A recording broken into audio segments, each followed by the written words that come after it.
Walk us through the level of discipline and rigor and training that you've had to adopt. I feel like the Formula One season is like relentless. It's long, it's tiring, it's exhausting. When I look at the amount of races there are, when I've spoken to other drivers, it's all encompassing. Like your whole life is absorbed into this. Of course. How have you allowed yourself, and we're getting to the end of the season right now as we're taping, how have you developed the stamina?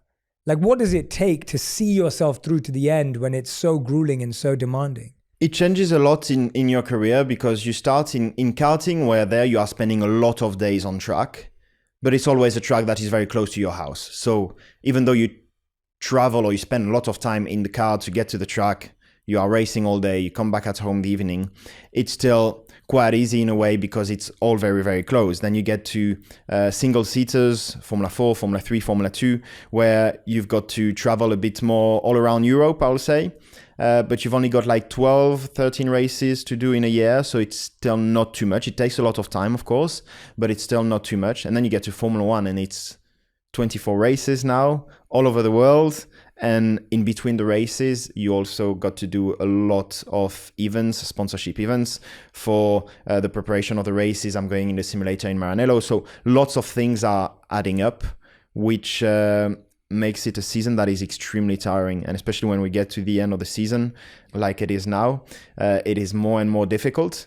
But then it's all about trying to plan the things better. I arrived the first year in Formula 1. And to be honest, I was a mess. I arrived and I was doing the flight myself. I'll get to the track the day just before the practice will start.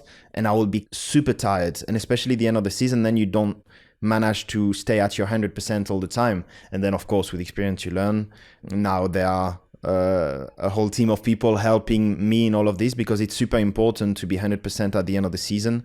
And now, yeah, you plan the things better in order to keep a good quality of life, training, diet, sleeping is super important. The different time zones all over the world is very difficult to manage as well. But now I am up to speed with that. Yeah, I love hearing that. I remember I've interviewed different athletes in different sports, and I remember speaking to one athlete who at the time was at the cusp of, I think, potentially going to one day become one of the best.